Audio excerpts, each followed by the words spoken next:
This podcast is a member of the Place to Be Nation family. Visit us at placetobenation.com, the only place to be in your pop culture world.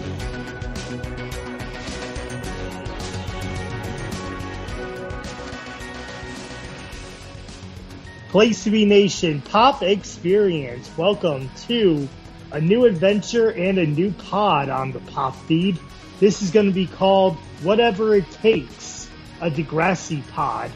I am your host, James Gruenberg, and I have been a Degrassi fanatic. You know, I've always watched the Next Generation on the Noggin, or the Team Nick network, as people in America have gotten accustomed to Degrassi, the Next Generation.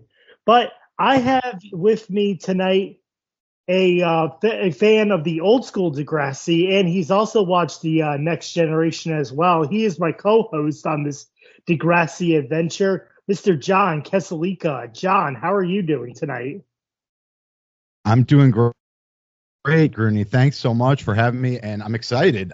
Just learning now in your intro, Whatever It Takes. That's a great title for a podcast. Wonderful way to learn and to hear that. We're going to be going back and revisiting this series that I think I've watched so many of the episodes, dozens of times maybe. But revisiting some of these early seasons already is really taking me back to kind of the first time I was watching it, and thinking about, like, you know, the Next Generation, as well as Degrassi, its original series as well. Yeah, John, you've been a fan of the show Degrassi. Like, you've watched Degrassi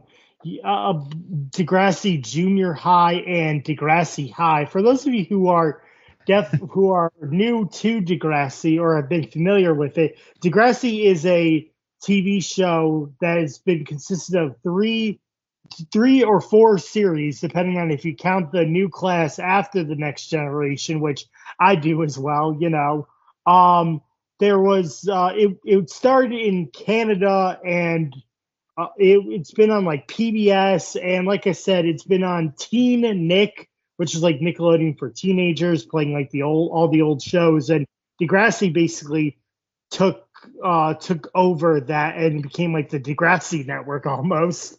But John, what is your history with the show Degrassi? Sure, thanks.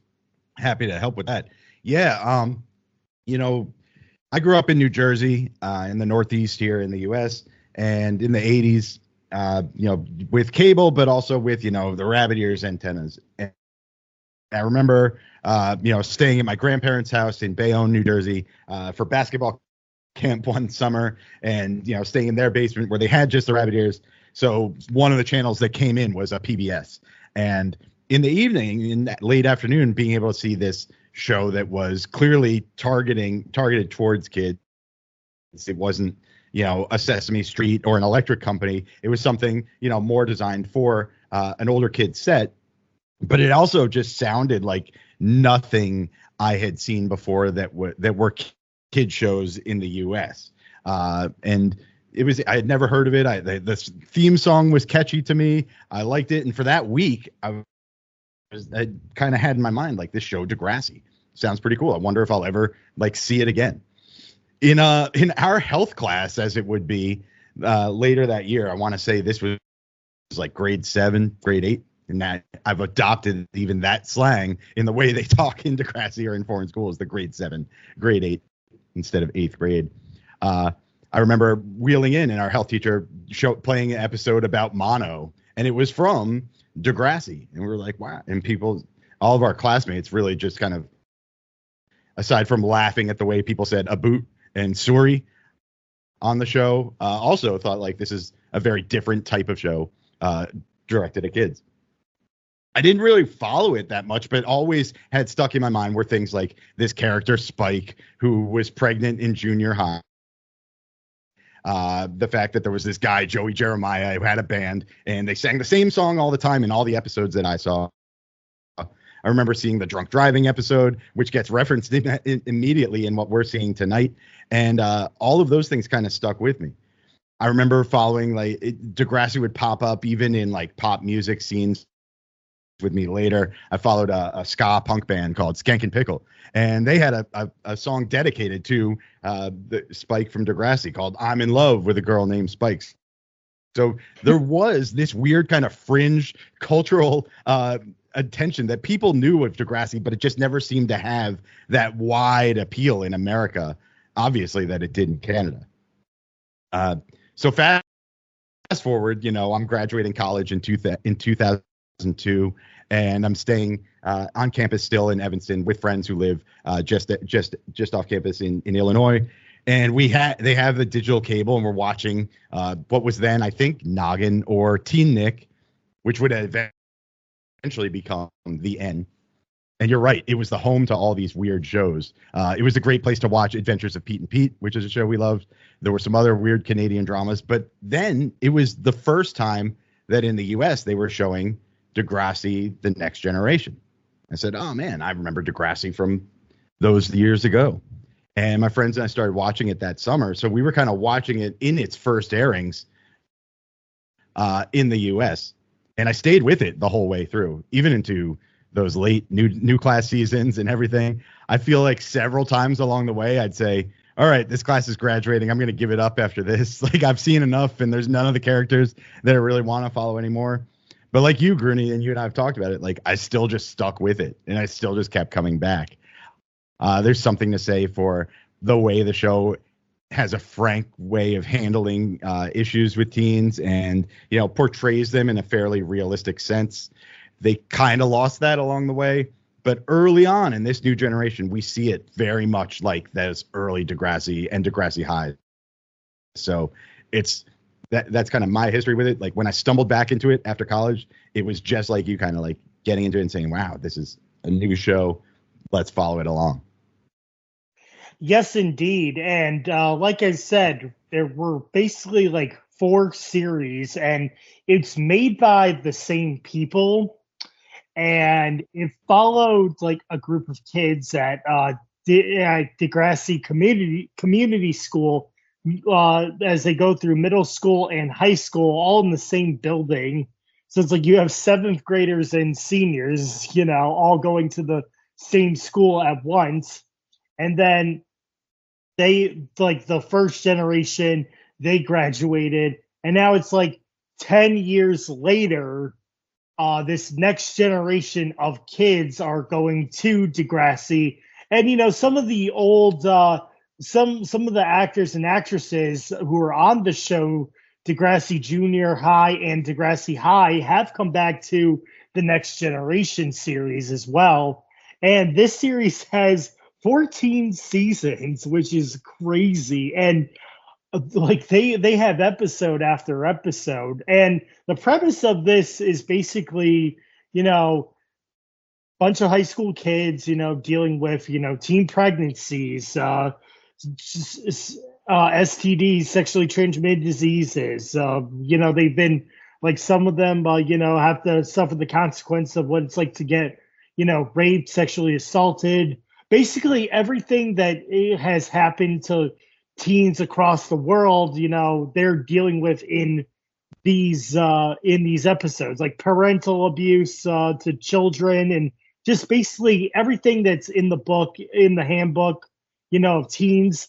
It's basically on the show. Yeah, and I think, you look at the way Degrassi, either the older versions of it and even these early seasons of Next Generation, handle it compared to what their counterparts in the US, what we were producing for teen melodramas or teen, like, half-hour comedies and dramas at the time. There's no comparison as far as, like, the realism or, like, the frank, like, directness of talking about those issues. Saved by the Bell doesn't look at issues in this way. The Peter Engel shows, like California Dreams or whatnot, even, like, more of the, like, teens centric or younger people delivered shows like Fresh Prince or Blossom or anything at the time were more comedy based and would maybe just have to have things set aside for a very special episode when they would really drill down and change the tone of the show overall. Here, Degrassi kind of is always been just open about it and kind of trying to be like, hey, we're presenting life as it really is for students. Yeah, some people would actually say like it's the Canadian edition of Beverly Hills 90210, except there are more students instead of focusing on just the same six, it adds and like basically all the characters, actors and extras, they get like a little storyline, whether it's like a short like 3 episodes and then you're done, or you can take over like the whole season, Instead it's like, oh no, we got like so many characters, like let's write storylines for everybody. Right. Yeah. And they would all, intertwine. And yeah, it would be like if 90210, if we stayed at West Beverly and just like brought in new every 4 years, or even like having all the grades overlap with each other, and eventually every 4 years, like one of those sets of actors moves on.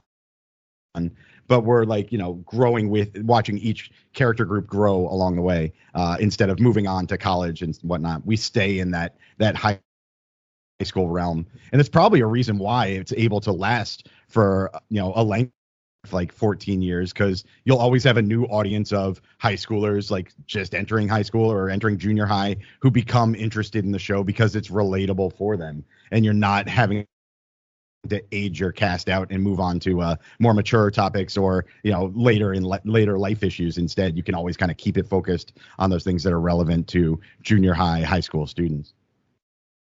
Yep. And like I said, this episode, the series Degrassi Next Generation started in 2001. So, we're going to deep dive into tonight the first 2 episodes, because for the most part, all the seasons have a 2-parter to kick off. I was going through the seasons, like season 1 through basically like season 14, all started off with a 2-parter to begin the season as well. Oh, wow. I don't think I ever picked up on that, but you're right. I'm thinking about those first 3-4 seasons. They definitely do. So, good to do. And it starts off the trope of episodes being titled after pop songs, as well as we have the mother and child reunion, right? Yep. So let's, without further ado, John, why don't we deep dive into the first 2 episodes of Degrassi Next Generation with Mother and Mother and Child Reunion. So the episode is called, like I said, Mother and Child Reunion. It aired October 14th, 2001, and it aired on the CTV television network. So we start off. So I'm guessing, like I said, my time then watching it would have been May of 2002 is when it first hit in the US. So we were usually on like a 6-month delay from it airing in the Canada and then coming to US on the Teen Nick or Noggin, whatever it would be. Yep. So this Degrassi episode 1 and 2, Mother and Child Reunion. We start off with 2 girls named Emma and Manny. They are reading an email from a guy named Jordan online. Emma's mom, whose name is Spike, is preparing for her 10-year reunion. And so, like they're like, oh, we got to get this stuff to the school. It's like all this like old stuff from Spike's years at Degrassi, and we'll get into it as Mr. Simpson, who's running the reunion, starts pulling out old stuff here as well. Yep, they do a great job of kind of like, for viewers who were familiar with the old show, and that's where I was kind of confused at first. Like, is this show being targeted towards an older audience that would be familiar with characters? Because they pay a lot of lip service in these first few scenes, showing like pictures of Spike, pictures of Mr. Simpson, from high school. Even like the hat that they're playing around with is this iconic, piece of costuming from the Degrassi junior high series that Joey's character used to wear all the time. So it seemed really early on. I was surprised in rewatching this how heavily they were kind of featuring and like playing up this 10-year reunion stuff alongside the Manny and Emma obsessing over the email with Jordan. Uh-huh. So then we see Emma and her friend JT are carrying boxes into the school where they meet Mr. Simpson, and they just basically hand over the stuff. And Mr. Simpson is basically just going through all of it, reminiscing about his time with Emma's mom and Joey at Degrassi school. And then we meet Joey Jeremiah and his daughter Angie. Joey is trying to sell a car to a friend named Lucy. Lucy tries to convince Joey to come to the reunion. So a little bit of hokey pokiness with Joey, as he doesn't want to go to the reunion because he feels like it'll just bring up old memories, and he's still getting over the death of his wife, who we don't see, and that is an off screen death, as they say. Mm-hmm. Yeah, so Joey, obviously, for anybody who's not familiar with Joey, and we're introducing a lot of people up here right away who come from that old Degrassi time, which again is what kind of confused me a little bit at first. But Joey was always this kind of central character and a real goofball kind of class clown. Sure, he had, a band that was featured on the show, but was kind of key to a lot of the storylines. Lucy, who they bring in here, was another girl who was kind of a creative arts, fame type character in the show. Had a tragic end where not end to her, obviously, but she struggled with leukemia and then was in a car accident, which we'll see referenced later on, that she eventually recovered from, and we see her here. Joey being that class clown, it feels for fans of the show like only fitting that, of course, this guy's a used car salesman as an adult, that this is where he would end up. So it feels like purely natural that we're right back in that real Degrassi world that we started from. Mm-hmm. So then Emma, JT, and Manny drop off all the reunion stuff to Mr. Simpson. On their way out, JT runs into his friend from summer camp named Toby, who says he is moving to Degrassi school. Emma and Manny go into the computer room to email Jordan while Mr. Simpson looks at old pics and memories. He sees an old classmate named Caitlin, and she sees Joey outside. Yep. Now, Caitlin and Joey were a big couple on the original series of Degrassi until Joey cheated on her with Tessa Campanelli. A great name for a TV character, if ever there was one, right? Like Tessa Campanelli. That's one of those teen melodrama names that has just the right amount of syllables that you need to say the first and last name all the time. Like in My So-Called Life, Jordan Catalano, Dylan McKay in 90210. You just need the full name, Tessa Campanelli. But Joey, we see Caitlin, who they portray as being this kind of environmental activist, very famous with a TV show that apparently has been airing, Ryan's Planet. We saw Emma earlier kind of fawning over the DVDs and hoping to have Caitlin even sign them. So, here they are coming together, and we've seen Joey already saying he's hesitant, thinking he's not going to come to the reunion.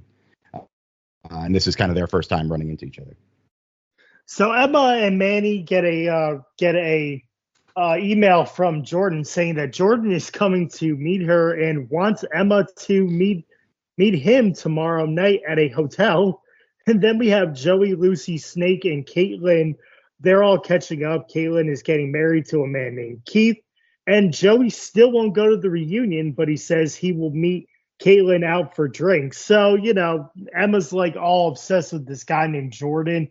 And she doesn't she's like, oh my God, I really have to go meet him. And Manny's like, oh, I guess you can go meet him. I mean, he seems kind of cute and likes everything that you like. So Emma does not know what she's in for.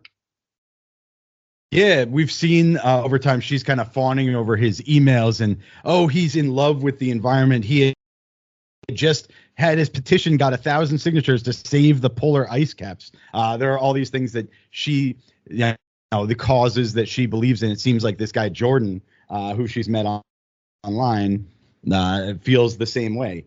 Obviously, we're kind of in the early realm of having a better understanding of internet predators and that sort of thing. But Degrassi really kind of tackling it head on here and introducing us to some of those dangers. And maybe Jordan isn't exactly what Emma thinks he is. Well, Manny's kind of a little suspicious, is still supportive of her friend. We might see that some of her other friends here, like Toby and JT, are a little more suspicious. Mm-hmm. Yeah. So then, Emma, JT, and Toby, Manny, JT, and Toby are concerned about Emma meeting a stranger that they think, even though Emma thinks that it's a boy named Jordan who just wants to meet her and talk, they think it's a stranger, and they're like eating like ice pops. And even JT's a little bit concerned, like who has a field trip in the summertime, and Emma's like, well, he's on like the honor society and whatnot. So of course he has to do summer work and stuff.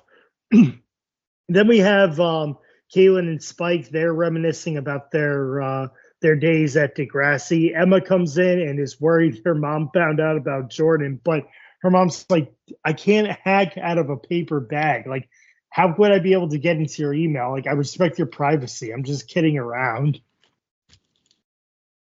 Yeah. So we get I love the playground scene. I think it kind of really reestablishes for us, these are just kids that we're being introduced to as our main characters, not so much high schoolers. Like Emma says at the beginning, she's 12 years old, and they are entering into just like grade 7, I think, at the junior high here. So yeah, they are spending the dying days of their summer at the playground, eating popsicles. Toby with probably the most cutting of lines about Jordan. He said, I bet he lives in Scarborough and works at a video store. Take that, people from Scarborough. Like I don't know where Scarborough is outside Toronto, but I can imagine what it must be like if that's what Toby's picturing some creepy pedophiles who are on the internet live. But yeah, we get more of that mother-daughter dynamic here, really kind of establishing Emma as, the daughter of Spike, who was one of the main characters in the original Degrassi. And one of the main storylines was that she was pregnant in junior high. So Here we have 10 years later, 12 years later, the result of that, and the daughter of that original pregnancy is going to be one of the main characters we're following in the next generation.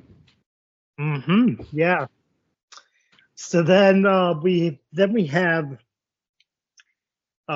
Joey, Lucy, Kaylin, and Snake are at the bar, and they meet Kaylin's husband.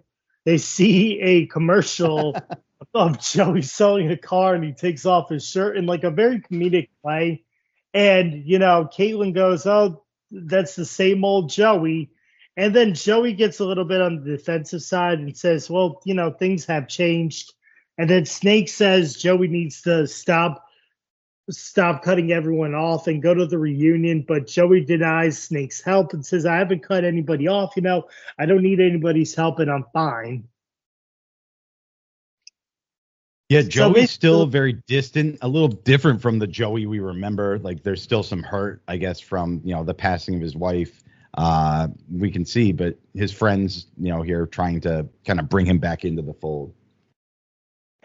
Yeah, Joey's like, I'm a single parent now, and I don't want to go to the reunion. I'm still dealing with my wife here, and just Joey's just in like a sad state. But we'll see what happens in the second half with Joey and Caitlin here. Great.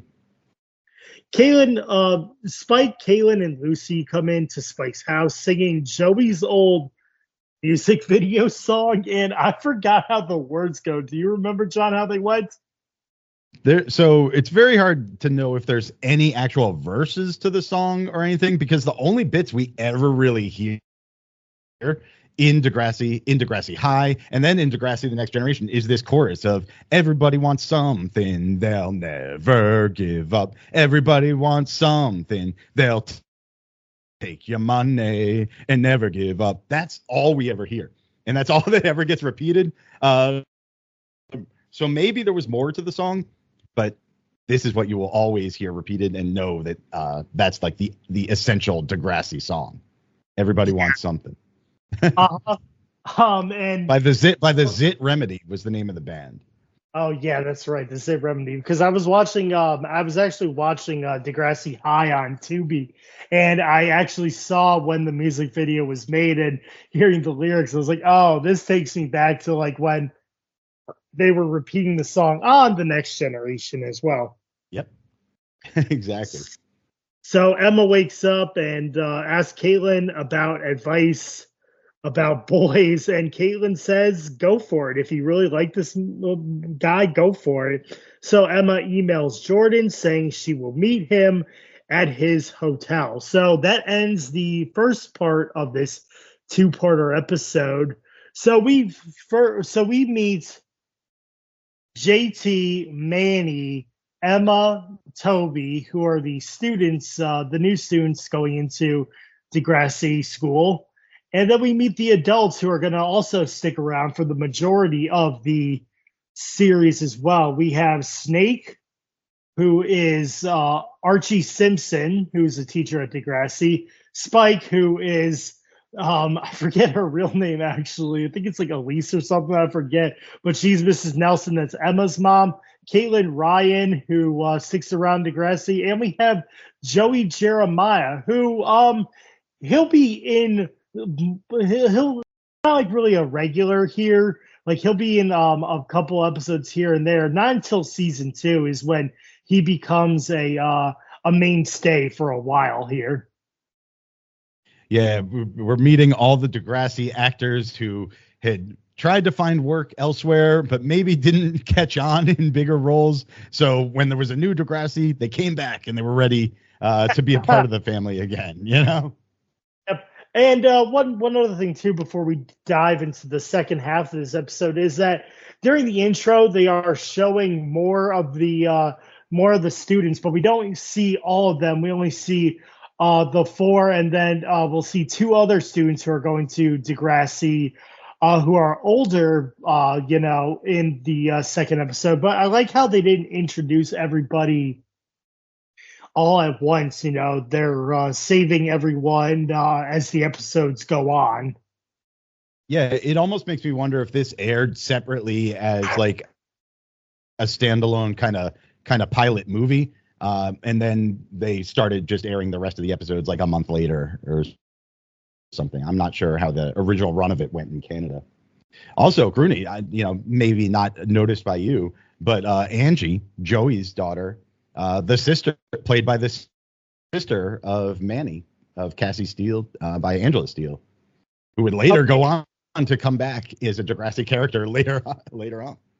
Yes, I did not know that until I saw her second character on the show, and I was like, "Oh, that's the real life. That's Cassie Steele's sister," and she played 2 characters. Like, why didn't she just have her come back as Angie? I don't know. Yeah, just come back as Angie instead. I don't know, but no, Angie, Manny's little sister.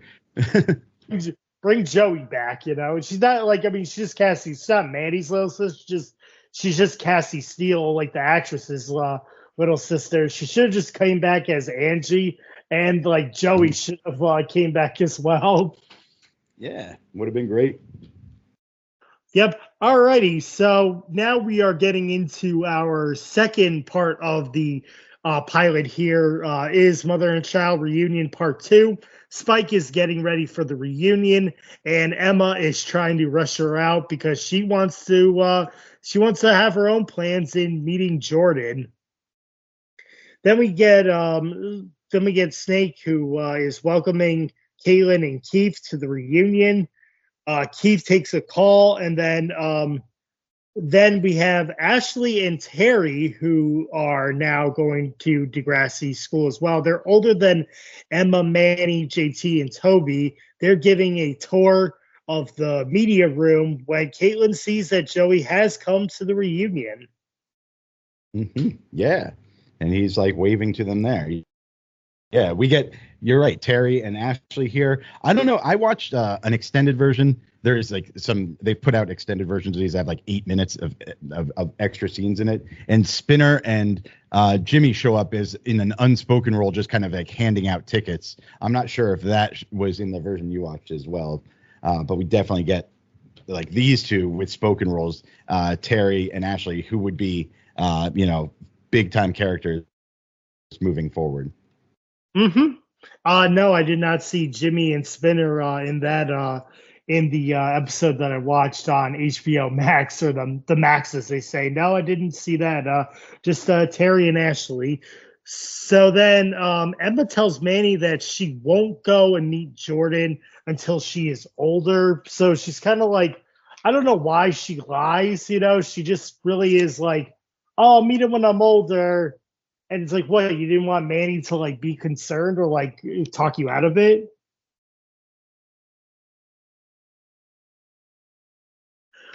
But then like she's like, oh, I'll just tell you that I'm coming over. Like we'll watch this TV show thing. John, what did you think of this? So yeah, Emma with the quick excuses here to try to get out of it, hanging out with Manny. Oh, there's this TV show on environmental waste that I'm really interested in watching, and because I want to take notes on it so that I can talk about it with Jordan. And Manny, you wouldn't be interested, so why don't you just stay home? Kind of acting kind of suspicious there.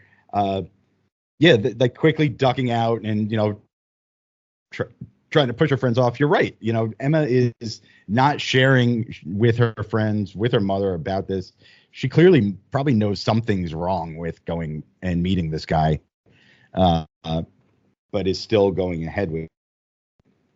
I'd be remiss not to mention, Greeny, one of the things we saw first will be a room that factors huge into the Degrassi, the world of Degrassi, and that's the media immersion lab that was like had all the computers and everything, kind of still under wraps, about to be unveiled for the new class entering. But media immersion obviously is the class that Mr. Simpson teaches.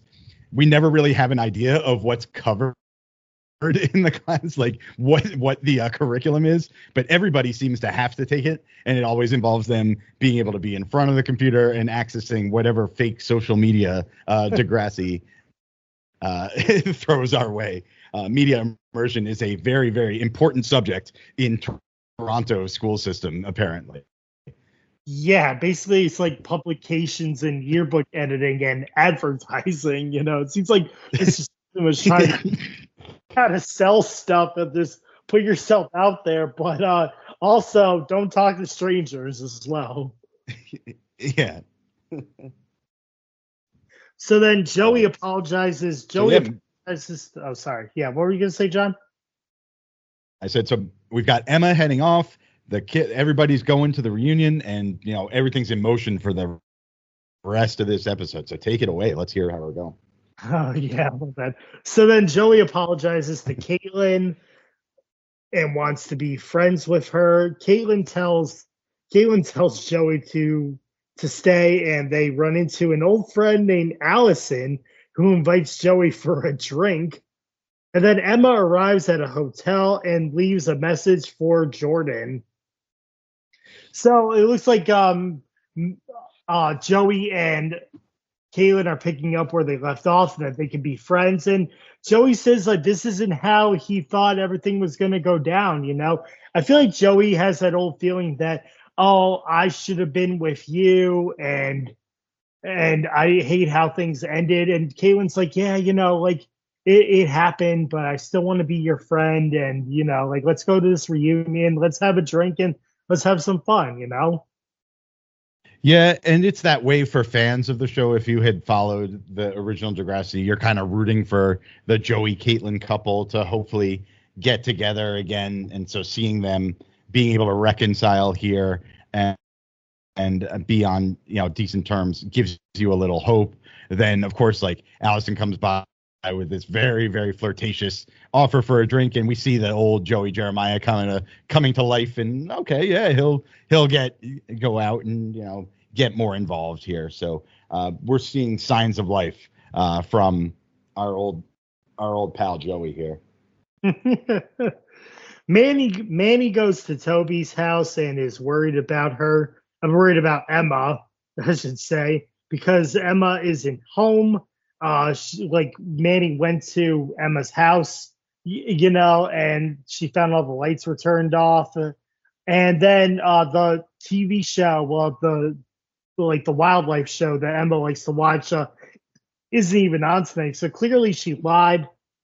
So I think Emma did not want to be talked out of it. So, and then Toby says, "What if it's like that guy who lured that girl like out on a date, and then they found her 3 days later? What if it's like that?" So Manny's just basically freaking out. Toby's not making it any better. So they're basically just like, we got to go find evidence to figure out what's going on here. Yeah, Toby is just like killing it with some of his lines and his offers of advice here, from the Scarborough comment earlier to here talking about being hacked into pieces, really, kind of making everybody at ease. But also, he's going to be able to help lead the charge in trying to get to the bottom of finding Emma by getting into her email here. Mm-hmm. A man with a pizza box who tells Emma that he is Jordan's teacher. Teacher says to Emma that Jordan is upstairs waiting for her, and she goes up with the teacher. Toby, JT, and Manny hack into Emma's email, and then the teacher walks Emma into the room and says Jordan will be here any moment. Oh my gosh. Oh man. Emma Grooney. Not just any pizza though. It's a pizza box, right? That says pizza on it. Yeah, I guess. And I remember my first time watching it and thinking, what is this, like some fake brand of pizza they have in Canada? Or like, because we know in the States, Little Caesars motto or slogan is pizza, right? Yeah, I guess they couldn't get rights to Little Caesars. So they just went pizza. No, Canada. This is a brand of pizza in Canada. It's called pizza. I think it is They're Little Caesars in Canada. It's called pizza. Oh, I did not know that. Little Canadian. Yeah, some of our Canadian listeners can back that up. But I'm pretty sure it's just like, yeah, the brand there. The teacher really, really not convincing, saying, "Oh yeah, they're upstairs in the room. I'm bringing up the food. We're about to have dinner. Why don't you come with me?" And she's like, and he's like, "Or I can go up and tell Jordan to come down after we're done eating, but he'd really like to see you." Like, what? I don't know. I feel like Emma hopefully would be smarter, but she's really got her hopes set on meeting Jordan. This guy, Mr. Nystrom. He has nice in his name, maybe. She seems nice. So she's like, yeah, sure. We'll go along with him. Yep. So then Emma gets scared of the teacher and figures out it was him sending the emails. Sending in the emails. Caitlin is giving a speech. I actually forgot something. That Joey catches Allison with Keith and they're flirting, and then Keith says that he's gonna break up with Caitlin after he makes it big. My bad, I forgot that one. I'm sorry about that. Correct. Yeah, Joey overhears the two of them in the hallway, and that he feels like he's got bigger dreams than Caitlin, and she would hold him back. So the marriage, but she's really pushing for the marriage, and he's looking to break it off. So Joey obviously not happy, doesn't like this guy already, and now really doesn't, because he thinks he's going to break Caitlin's heart and just kind of like leave her. Plus he's also kind of now flirting with Allison, who is like, "Oh, I can come to LA to visit you when you make it big, Keith." And seems like kind of a creepy guy all around. Mm-hmm. Caitlin is giving a speech at the reunion. Joey is telling Keith how he heard Keith was going to break up with Caitlin, and Keith's like, just back off, man. I don't know what you're talking about. And then Joey and Keith get into a fight, and Keith actually punches Joey in the nose. And then Allison tells Caitlin that Keith has doubts about marrying her, so Caitlin is in shock and she runs away to the bathroom. Then then the teacher Emma tells the teacher, who's like playing as Jordan, basically saying that she wants to go, and the teacher guy, the predator, will say now, or the teacher man, is just like, oh, Mr. I'll let you Nystrom. go. You can go. I'll just leave. And then we see Caitlin and Joey. They're talking. Caitlin is upset because she gets into bad relationships. Joey says she's not a fraud. Then Joey tells Caitlin how he met the love of his life, even though she passed away. But it looks like Joey and Caitlin are getting on very good terms again. Yeah, it's a really kind of shift in character here, and we can, again, kind of a note to fans of the old show to kind of see how Joey has matured. There's what he ends up as this voice of reason for Caitlin,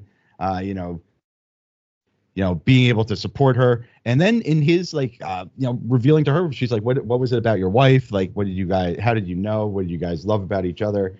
And I love that the way he just mentioned, he's like, she always called me, she didn't call me Joey like everybody else. And we see that he's kind of, really is a grown up and not kind of the character that maybe they all associate him as before. So there's a lot there. And cutting back with the scene in the room. So the Canadian version is definitely a little more intense with the interactions with Jordan's teacher and Emma. We have the immediate realization where she's like, oh my God, and runs into the bathroom, locks herself in there. She's asking him like, you're Jordan, aren't you? And like you said, he offers this way of, all right, I will step out of the room. I'll even leave and go downstairs, and you can walk out on your own accord. When she does come out, it gets, I don't know, versus the American version. The American version I remember watching, and what I watched last night for prep for this from the Canadian one, there's definitely a bit more aggression and shown of the teacher's behavior towards it. And we'll get into that here.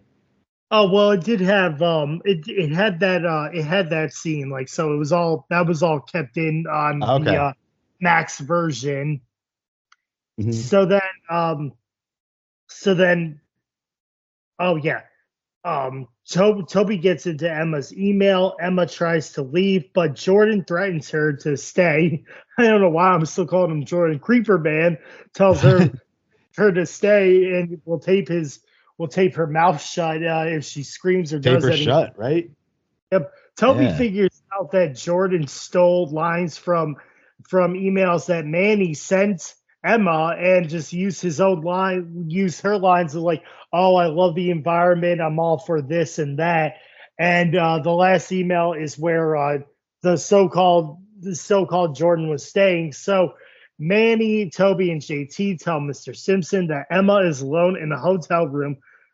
And while this is going on, there's a ceiling camera in the hotel room as this creep guy is basically just gonna, talk to Emma and just ask her questions and maybe do something to her, But then Emma, while that's going on, Mr. Simpson and Emma's mom race to the room. Emma runs to her mom, and Mr. Simpson holds this so-called Jordan until the cops come. Yeah, a lot going on here. Some real action as it comes to a head with everything that's been going on. Toby, of course, the genius who helps crack the password, first finding Spike's favorite band as they go through the yearbook and see her wearing a Pogues t-shirt. So shout out the Pogues and the late Shane McGowan, who passed away the late 2023. But getting a reference here to unlock the passwords. And as Toby says when they unlock it, if I could hack into it, Jordan could too. And Toby, even my favorite line that he gets off, along with his Scarborough line earlier, he says, "This guy's not looking into her soul. He's reading her email." Thanks, Toby, for really breaking it down for us like that. And at the hotel, Creeper Jordan, Mr. Nystrom, is setting up his own camera that he brought to capture he and Emma's tryst or whatever it is that he's hoping to do here as he starts kind of whispering into her ear and, caressing her hair until we get Emma's mom and Snake showing up, pounding on the door. Yep. So then it's like the next day, the cops come and they take away Emma's hard drive and computer because they need it as evidence.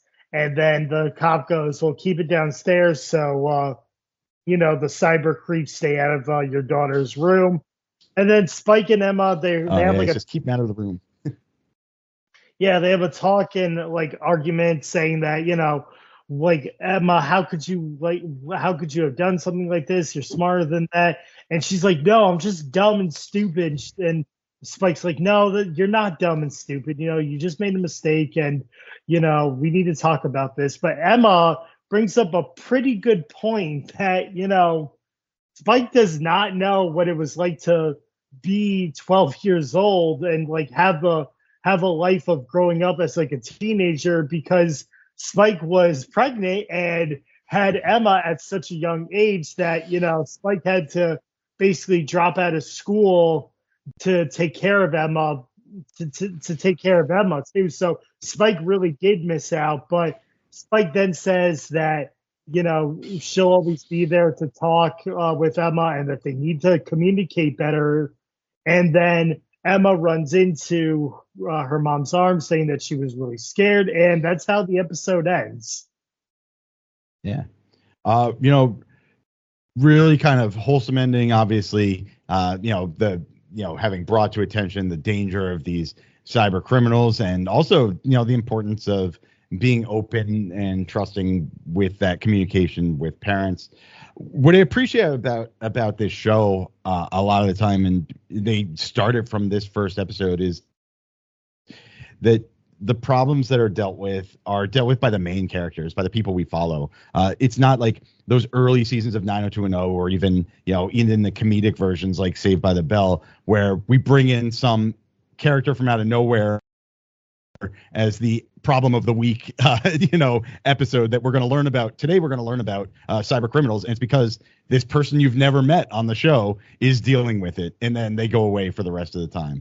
Here, what we're going to see is dealt with by people we care about, because they're characters that we follow throughout, and it's what kind of makes this show really impactful, I think. And they hit the ground running with it here in the first episode. These are brand new characters to us, but at the same time, we really kind of, can understand the confusion and excitement that they're feeling, and why, some of the weird decisions that are made that are kind of the product of youth, the product of inexperience, and the product of not asking for help or, taking advantage of the support networks that they might not know are there. So this is really an essential Degrassi episode in the fact that it checks those boxes, and it carries that same kind of tone throughout that we're going to see for the series. Yeah, I did think that this was a very good way to bring in the series, as the